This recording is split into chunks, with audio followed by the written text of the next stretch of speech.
അഴിമതിയെ തുടർന്ന് UDF സർക്കാർ പിരിച്ചുവിട്ട മുൻ പ്രസിഡന്റ് ജോയ് തോമസ് വീണ്ടും കൺസ്യൂമർ ഫെഡ് ഭരണസമിതിയിലേക്ക്. 9 വിജിലൻസ് കേസുകളിൽ പ്രതിയായ ജോയ് തോമസ് ഇടുക്കി ജില്ലയിലെ ഹോൾസെയിൽ സൊസൈറ്റിയുടെ പ്രതിനിധിയായാണ് എത്തുന്നത്. വിജിലൻസിന്റെ ഓപ്പറേഷൻ അന്നപൂർണ റെയ്ഡിലാണ് കൺസ്യൂമർ ഫെഡ് സ്ഥാപനങ്ങളിൽ നടന്ന കോടികളുടെ അഴിമതി കണ്ടെത്തിയത്. വിജിലൻസ് രജിസ്റ്റർ ചെയ്ത 9 കേസുകളിലും അന്ന് കൺസ്യൂമർ ഫെഡ് പ്രസിഡന്റായിരുന്ന ജോയ് തോമസ് പ്രതിയാണ്.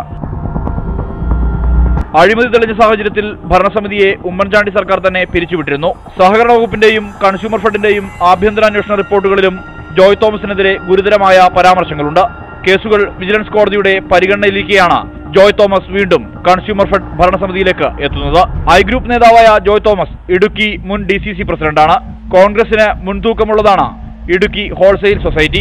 ഇവിടെ നിന്നുമാണ് ജോയ് തോമസ് പത്രിക നൽകിയത്. മറ്റാരും മത്സരിക്കാൻ ഇല്ലാത്തതിനാൽ സാങ്കേതിക നടപടിക്രമങ്ങൾ പൂർത്തിയായാൽ ജോയ് തോമസ് കൺസ്യൂമർ ഫെഡ് ഭരണസമിതിയിലെത്തും. ജില്ലാ മൊത്തവിതരണ സൊസൈറ്റി അംഗങ്ങൾക്ക് ഭരണസമിതി അംഗമാകാമെന്ന വ്യവസ്ഥ ദുരുപയോഗം ചെയ്താണ് കൺസ്യൂമർ ഫെഡ് ഭരണസമിതിയിലേക്ക് ജോയ് തോമസ് വീണ്ടും എത്തുന്നത്. തനിക്കെതിരായ കേസുകളുടെ ഗതി തിരിച്ചുവിടാൻ പോലും കൺസ്യൂമർ ഫെഡ് ഭരണസമിതിയിലെത്തുന്ന ജോയ് തോമസിന് കഴിയും. തിരുവനന്തപുരത്തു നിന്നും സുർജിത്ത് അയ്യപ്പത്ത്, ന്യൂസ് 18.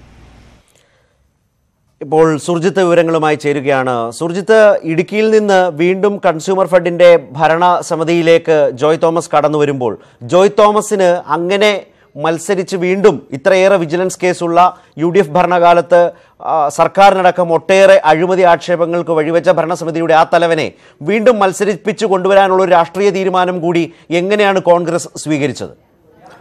ശരത്ത്, 2012 മുതൽ 2015 വരെയുള്ള കാലഘട്ടങ്ങളിലാണ് കൺസ്യൂമർ ഫെഡുമായി ബന്ധപ്പെട്ടുള്ള ഗുരുതരമായ ക്രമക്കേടുകൾ പുറത്തുവരുന്നത്. 2013 സെപ്റ്റംബറിലാണ് ഓപ്പറേഷൻ അന്നപൂർണ എന്ന പേരിൽ കൺസ്യൂമർ ഫെഡിന്റെ സംസ്ഥാനത്തെ ഉടനീളമുള്ള സ്ഥാപനങ്ങളിൽ വിജിലൻസിന്റെ നേതൃത്വത്തിൽ റെയ്ഡ് നടത്തുന്നത്. ആ ഘട്ടത്തിൽ ആഭ്യന്തരമന്ത്രിയായിരുന്നത് തിരുവഞ്ചൂർ രാധാകൃഷ്ണനായിരുന്നു.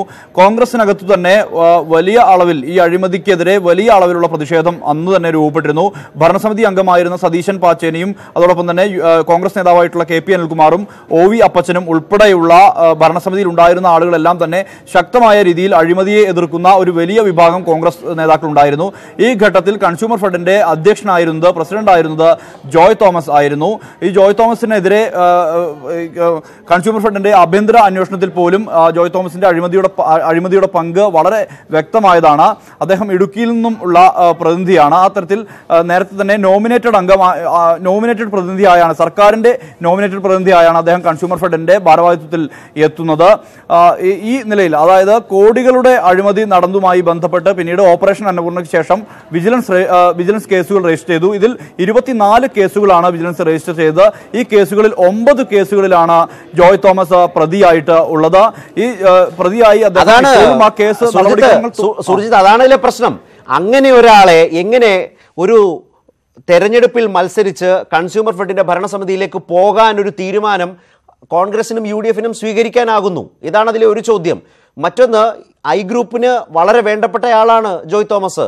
അന്നത്തെ ആ ആക്ഷേപങ്ങളിലെല്ലാം അത് പ്രകടമായിരുന്നു. ഇപ്പോൾ അന്നുണ്ടായ വലിയ വിവാദമായിരുന്നു. KP അനിൽകുമാറും പാച്ചേനിയുമൊക്കെ വ്യത്യസ്തമായ നിലപാട് പരസ്യമായി സ്വീകരിച്ചത്, തൊഴിലാളികൾ എടുത്ത നിലപാട്, ഇതൊക്കെ അതിലുണ്ട്. എന്നിട്ടും എങ്ങനെയാണ് ഈ ഗ്രൂപ്പ് താല്പര്യമാണോ ജോയ് തോമസിന്റെ രക്ഷയ്ക്കെത്തിയത് വീണ്ടും? തീർച്ചയായും ശരത്ത്, പിന്നീട് ഈ നേരിട്ട് നോമിനേറ്റ് ചെയ്യുന്ന ആളുകളെ കൺസ്യൂമർ ഫെഡിന്റെ പ്രസിഡന്റ് സ്ഥാനത്തേക്ക് നിയമിക്കരുത് എന്നുള്ള തരത്തിലുള്ള ഒരു ഭേദഗതി വന്നു. ഇതിനുശേഷം അദ്ദേഹം ഇപ്പോൾ നിലവിൽ ഇടുക്കിയിലെ മൊത്തവിതരണ സൊസൈറ്റിയിലെ അംഗമാണ്. ഇതുവഴിയാണ് അദ്ദേഹം ഈ സൊസൈറ്റിയുടെ അംഗം എന്നുള്ള നിലയിലാണ് അദ്ദേഹം ഭരണസമിതിയിലേക്ക് വരുന്നത്. ഏതാണ്ട് സാങ്കേതിക നടപടിക്രമങ്ങൾ മാത്രമാണ് പൂർത്തിയാകാനുള്ളത്. ഇനി ആരും തന്നെ ഇടുക്കിയിൽ നിന്നും മറ്റാരും തന്നെ അദ്ദേഹത്തിന് എതിരില്ല. ആ സാങ്കേതിക നടപടിക്രമങ്ങൾ സഹകരണ വകുപ്പ് രജിസ്ട്രാറുടെ കൈവശമുള്ള ആ ഒരു രേഖ ഉൾപ്പെടെയുള്ള ടെക്നിക്കൽ കാര്യങ്ങൾ മാത്രമാണ് ഇനിയുള്ളത്. ആ സാങ്കേതിക നടപടിക്രമങ്ങൾക്ക് അപ്പുറത്തേക്ക് അദ്ദേഹം വീണ്ടും ഭരണസമിതിയിലേക്ക് എത്തുന്നു എന്നുള്ളതാണ് ഏറ്റവും ശ്രദ്ധേയമായ കാര്യം.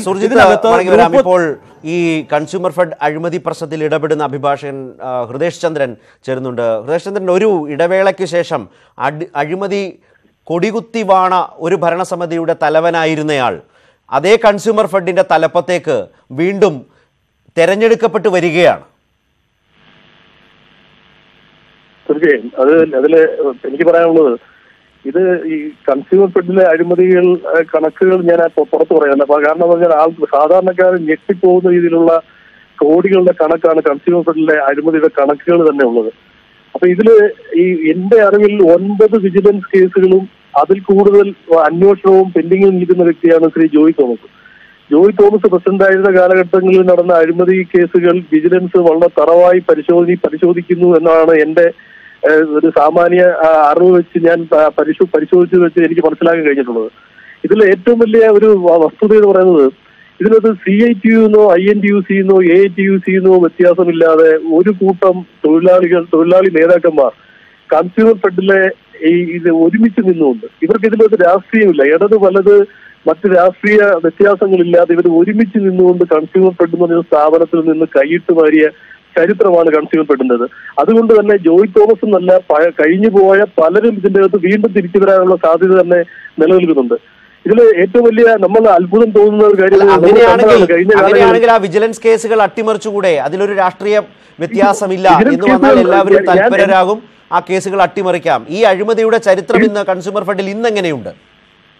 വിജിലൻസ് കേസുകളെല്ലാം അട്ടിമറിക്കപ്പെട്ടു. കാരണം അഭിഭാഷകൻ എന്ന നിലയിൽ എനിക്ക് വ്യക്തമായി പറയാൻ കഴിയും. കാരണം എന്ന് വെച്ചാൽ ഇത്രയധികം ഡിലേ വരുമ്പോൾ തന്നെ പ്രതികൾക്ക് അനുകൂലമായി വളരെ അവര് വരുന്നത് പറഞ്ഞാൽ ഇവിടെ ഇറ്റാലിയൻ മറൈൻസിന് വേണ്ടി ഹാജരാകുന്ന അഭിഭാഷകരെ അത്രയ്ക്ക് ഹയർ ചെയ്ത് കൊണ്ടുവരുന്ന അഭിഭാഷകരെയാണ് അവർ കൊണ്ടുവരുന്നത്, പ്രതികൾ കൊണ്ടുവരുന്നത് വളരെ വിദഗ്ധമായി. കാരണം ഇത്രയും ഡിലേ വരുന്നു, ഇത്രയും കേസുകൾ എടുത്തിട്ട് ഇത്ര അന്വേഷണത്തിന് താമസം വരുന്നു. അപ്പൊ ഇത്രയും ഡിലേ വരുമ്പോൾ സ്വാഭാവികമായിട്ടും അത് പ്രതികൾക്ക് അനുകൂലമാക്കി കൊണ്ടുവരാൻ വളരെ കഴിവുള്ള ഒരു സാധാരണ അഭിഭാഷകൻ വിചാരിച്ചാൽ തന്നെ സാധിക്കും. അപ്പോൾ തന്നെ ഇത്രയും വളരെ പ്രഗത്ഭന്മാരായ അഭിഭാഷകരെ പുറത്തുനിന്ന് കൊണ്ടുവരുമ്പോൾ വളരെ ഈസിയായി ഈ കേസുകളെല്ലാം അട്ടിമറിക്കപ്പെടും. അത് 100% വ്യക്തമായി കഴിയും. കാരണം ഇത്രയും, അതായത് ഹൃദയചന്ദ്രൻ പറയുന്നത് ഈ ജോയ് തോമസിന്റെ മടങ്ങി വരവിന് രാഷ്ട്രീയ എതിർപ്പുകളില്ല എന്നാണോ? യൂണിയനുകളെല്ലാം ഒറ്റക്കെട്ടായി നിൽക്കുന്നു എന്നാണോ? കോൺഗ്രസ് അതിന് വഴിയൊരുക്കുമ്പോൾ അതിനെ എതിർക്കാൻ CPM തയ്യാറാകുന്നില്ലെന്നാണോ പറയുന്നത്?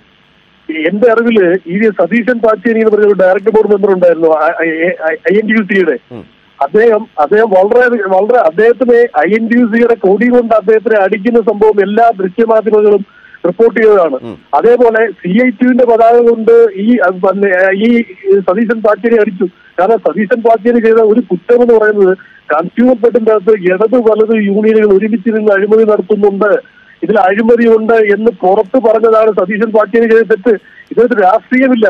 കാരണം നമ്മള് വളരെ ഒരു രാഷ്ട്രീയ വിദ്യാർത്ഥി എന്ന നിലയിൽ ഞാൻ ഒരുപാട് നമ്മൾ മനസ്സിലാക്കിയതാണ് CITU. കാരണം ഈ DT രണദിവയും ഈ ബാലാനന്ദനൊക്കെ നയിച്ച CITU-ന്റെ നേതാക്കന്മാരാണ്, അതിന്റെ പിൻ തലമുറക്കാരാണ് കൺസ്യൂമർ ഫെഡില് ഇരുന്നു കൊണ്ട് ഇത്രയും അഴിമതി നടത്തിയിരിക്കുന്നത്. കാരണം അതിൻ്റെ അകത്ത് CITU മാത്രമേ ഉള്ളൂ, അതിൻ്റെ അകത്ത് വളരെ ന്യൂനപക്ഷമായി INTUC-ക്കാര് മാത്രമേ ഉള്ളൂ.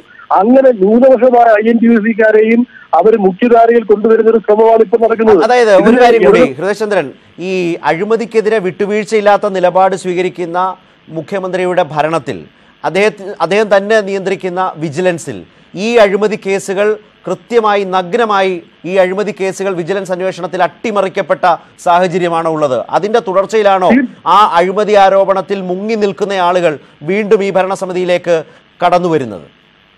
തീർച്ചയായും. കാരണം ഇതില് മുഖ്യമന്ത്രിയുടെ ഇച്ഛാശക്തിയെ ഒന്നും ഞാൻ ചോദ്യം ചെയ്യുന്നില്ല. പക്ഷേ വിജിലൻസിനെ കുറിച്ച് പറയുകയാണെങ്കിൽ ഈ വിജിലൻസ് ഈ പറയുന്ന ഏത് കാലഘട്ടത്തിലേക്കാളും കഴിഞ്ഞ പല വർഷങ്ങൾ നമ്മൾ പരിശോധിച്ചാൽ ഇത്രയധികം നിഷ്ക്രിയമായ ഒരു വിജിലൻസ് കേരള ചരിത്രത്തിൽ ഉണ്ടായിട്ടില്ല. കാരണം ഇതിനൊരു നാദനില്ല കളറിയാണ്. മുഖ്യമന്ത്രി വിജിലൻസിന്റെ അന്വേഷണം നടത്തുന്നില്ലല്ലോ. ഈ വിജിലൻസ് ഈ കൺസ്യൂമർ ഫെഡിന്റെ ഓപ്പറേഷൻ അന്നപൂർണയ്ക്ക് ശേഷം ഉണ്ടായ ഒരു കേസുകളിലും യാതൊരു നടപടികളും പൂർത്തിയായിട്ടില്ല. അത് മാത്രമല്ല, ഏറ്റവും വിചിത്രമായി ഞാൻ മനസ്സിലാക്കിയത് ഇതിലെ പ്രതികളായ ആൾക്കാരുടെ വീടിന് തൊട്ടടുത്തുള്ള DYSP-മാരാണ് ഈ കേസുകളിലെല്ലാം അന്വേഷിക്കുന്നത്. എന്റെ അറിവിൽ ഞാൻ ഒരു 10-20 വർഷം കൊണ്ട് അഭിഭാഷകൻ എന്ന നിലയിൽ എനിക്കറിയാവുന്നത് ഇതൊക്കെ ഇവരെയൊക്കെ വളരെ ഈസിയായി സ്വാധീനിക്കാൻ പ്രതികൾ ആഗ്രഹിക്കുന്ന അന്വേഷണ സംഘം എന്നാണോ പറഞ്ഞു? തീർച്ചയായും പ്രതികൾ ആഗ്രഹിക്കും. ഞാൻ പോയി ഈ പറയുന്ന ഉദ്യോഗസ്ഥന്റെ അടുത്തൊക്കെ മൊഴി കൊടുത്തതാ. എനിക്ക് അവിടെ നിന്ന് മനസ്സിലാക്കാൻ കഴിഞ്ഞത് ഒരു സാധാരണ ഒരു ചെറിയ ഒരു മോഷണം പോലും കണ്ടുപിടിക്കാൻ കഴിയാത്ത ചില ഉദ്യോഗസ്ഥരാണ്, DYSP-മാരാണ് ഇതിന്റെ അകത്ത് 2,000-2,500 കോടി രൂപയുള്ള ഈ അഴിമതി കേസ് അന്വേഷിക്കുന്നത്. കാരണം അവരുടെ ചോദ്യങ്ങളൊക്കെ കേൾക്കുമ്പോൾ തന്നെ എനിക്ക് വളരെ വിചിത്രമായി തോന്നി. കാരണം ഇതെല്ലാം അട്ടിമറിക്കപ്പെട്ടു. ഇനി ഈ കൺസ്യൂമർ ഫെഡ് എന്ന് പറഞ്ഞൊരു ചരിത്രം ഇത് നമുക്ക് ഒരു കാലഘട്ടത്തിൽ കുറച്ച് പേർ അനാവശ്യമായി കൊണ്ടുവന്ന ഒരു വിവാദമായി ചരിത്രം ഇത് രേഖപ്പെടുത്തുന്ന കാലം വിദൂരമല്ല. കാരണം ഇതെല്ലാം അട്ടിമറിക്കപ്പെട്ടു. കാരണം ഇത്രയും വർഷം താമസിക്കുമ്പോൾ തന്നെ നമുക്ക് മനസ്സിലാക്കാൻ കഴിയും. കാരണം കേസുകളെല്ലാം അട്ടിമറിക്കപ്പെട്ടു. ഈ അഴിമതി പ്രശ്നത്തിൽ നിലവിലെ മന്ത്രി കാര്യക്ഷമമായി ഇടപെടുന്നില്ലേ? മന്ത്രിയുടെ മുന്നിൽ ഈ അഴിമതികളുടെ മൊത്തവും രേഖകൾ ഇന്റേണൽ വിജിലൻസ്, കൺസ്യൂമർ ഫെഡിന്റെ ഇന്റേണൽ വിജിലൻസിന്റെയും അതേപോലെ സംസ്ഥാന വിജിലൻസിന്റെയും റിപ്പോർട്ടുകൾ എല്ലാം ഈ പറയുന്ന നമ്മുടെ സഹകരണ വകുപ്പ് മന്ത്രിയുടെ മേശപ്പുറത്തുണ്ട്. ഈ കമ്മ്യൂണിസ്റ്റ് മന്ത്രിസഭ വരുമ്പോൾ നമ്മളെല്ലാം പ്രതീക്ഷിക്കുന്നത് എന്താണ്? കമ്മ്യൂണിസ്റ്റ് മന്ത്രിസഭകൾ വരുമ്പോൾ നമ്മൾ പ്രതീക്ഷിക്കുന്നത് ഒരു സത്യസന്ധമായ അന്വേഷണം ഉണ്ടാവും, നീതിക്ക് വേണ്ടി കേറുന്നവർക്ക് ഒരു ആശ്രയം ഉണ്ടാവും. പക്ഷെ ഇതെല്ലാം കൺസ്യൂമർ ഫെഡിന്റെ കാര്യത്തിൽ നമുക്ക് നഷ്ടപ്പെടുന്ന കാഴ്ചയാണ് കാണുന്നത്. നന്ദി അഡ്വക്കേറ്റ് ഹൃദയചന്ദ്രൻ. ഏതായാലും കൺസ്യൂമർ ഫെഡ് അഴിമതിയിൽ സംസ്ഥാന സർക്കാർ വലിയ കണ്ണടയ്ക്കൽ അലംഭാവം കാട്ടുന്നു. വിജിലൻസ് കേസുകൾ അപ്പാടെ അട്ടിമറിക്കുന്നു. അഴിമതി ആരോപിതരായി പ്രതികളായി നിന്നവർ ഒരു ഭാഗത്തുകൂടി രക്ഷപ്പെടുന്നു. മറുഭാഗത്ത് അതിൻ്റെ രാഷ്ട്രീയമായ മറ്റ് വഴികൾ കൂടി അക്കാലത്ത് ഏറ്റവും വലിയ ആക്ഷേപം നേരിട്ടവർ ചെയ്യുകയാണ്.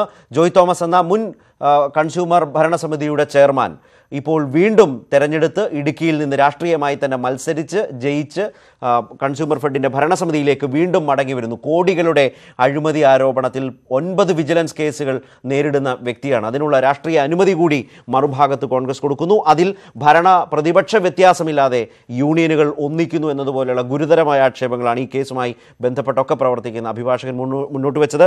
ഇതുമായി ബന്ധപ്പെട്ട വിവരങ്ങളാണ് ഞങ്ങളുടെ പ്രതിനിധി സുർജിത്ത് റിപ്പോർട്ട് ചെയ്തത്. സുർജിത്ത് വീണ്ടും ചേരുന്നുണ്ട്. സുർജിത്ത്, ഇതിനകത്ത് സംഭവിച്ചുകൊണ്ടിരിക്കുന്ന കാര്യങ്ങളാണ് ഇപ്പോൾ ഹൃദയ് സൂചിപ്പിച്ചത്. സഹകരണ മന്ത്രി ഇടപെടുന്നേയില്ല. ആ അഴിമതി റിപ്പോർട്ടുകളെല്ലാം അതുകൊണ്ട് തന്നെ അലമാരിയിൽ പൂട്ടിവെച്ച അവസ്ഥയാണ്. വിജിലൻസ് സംവിധാനം നിഷ്ക്രിയമാണ്. ആ കേസുകൾ അന്വേഷിക്കുന്നതെല്ലാം പ്രതികൾക്ക് താല്പര്യമുള്ള ആളുകളാണ്. ഇതൊരു ഭാഗത്ത്. മറുഭാഗത്ത് ജോയ് തോമസ് എന്ന കോൺഗ്രസ് നേതാവ് ഇത്ര വലിയ അഴിമതിക്ക് ചുക്കാൻ പിടിച്ച ഭരണസമിതിയുടെ പഴയ തലവൻ അതേ മട്ടിൽ വീണ്ടും തെരഞ്ഞെടുക്കപ്പെട്ട് ഇതേ കൺസ്യൂമർ ഫെഡിലേക്ക് വരികയാണ്. അഴിമതിയുടെ ഒരു പുതിയ സാഹചര്യം റീഓപ്പൺ ചെയ്യാവുന്ന പ്രശ്നമുണ്ട് എന്നാണോ ഇതുമായി ബന്ധപ്പെട്ട് നിൽക്കുന്നവരുടെ പുതിയ ആശങ്ക? ശരത്ത്, ഈ അഴിമതിയുമായി ബന്ധപ്പെട്ട് INTUC യൂണിയനിൽ ഉൾപ്പെട്ട ആളുകൾ മാത്രമല്ല, ഇതിൻ്റെ CITUവിൻ്റെ ഈ കൺസ്യൂമർ ഫെഡിൽ പ്രവർത്തിക്കുന്ന തൊഴിലാളി സംഘടനയായിട്ടുള്ള CITUവിൻ്റെ സംസ്ഥാന നേതാക്കൾ ഉൾപ്പെടെ ഈ കേസുമായി ബന്ധപ്പെട്ട് പ്രതിയാണ്. കൺസ്യൂമർ ഫെഡിൻ്റെ ഈ തൊഴിലാളി സംഘടനയുടെ പ്രതിനിധിയായ CITU വിഭാഗത്തിൻ്റെ പ്രതിനിധിയായിരുന്ന R ജയകുമാറും അതോടൊപ്പം തന്നെ M ഷാജിയും ഉൾപ്പെടെയുള്ള നേതാക്കൾ. M ഷാജി ഇപ്പോഴും അതിൻ്റെ ഭാരവാഹിയായി തുടരുന്ന ആളാണ്. ഇവരെല്ലാം തന്നെ ഈ പ്രതിപട്ടികയിലുണ്ട്. ഈ പ്രതിപട്ടികയിൽ 24 കേസുകളിൽ ഉൾപ്പെട്ട ആളുകൾ പോലും ഇപ്പോഴും ഈ CITUവിൻ്റെയും കൺസ്യൂമർ ഫെഡിൻ്റെയും ഭാരവാഹികളായി തുടരുന്നൊരു സ്ഥിതിയുണ്ട്. സ്വാഭാവികമായും സർക്കാരിൻ്റെ അടുത്ത സഹകരണ വകുപ്പ് തന്നെ നടത്തിയ 65 എൻക്വയറി റിപ്പോർട്ട് സർക്കാരിൻ്റെ കൈവശമുണ്ട്. എന്നിട്ട് പോലും ഒരു ജാഗ്രത സർക്കാരിൻ്റെ ഭാഗത്തുനിന്നും ഉണ്ടാകുന്നില്ല എന്നുള്ള തരത്തിലുള്ള വിമർശനം പൊതുവെ ഉയർന്നു വരുന്നുണ്ട്. എന്നാൽ ഇത് ഇവരെ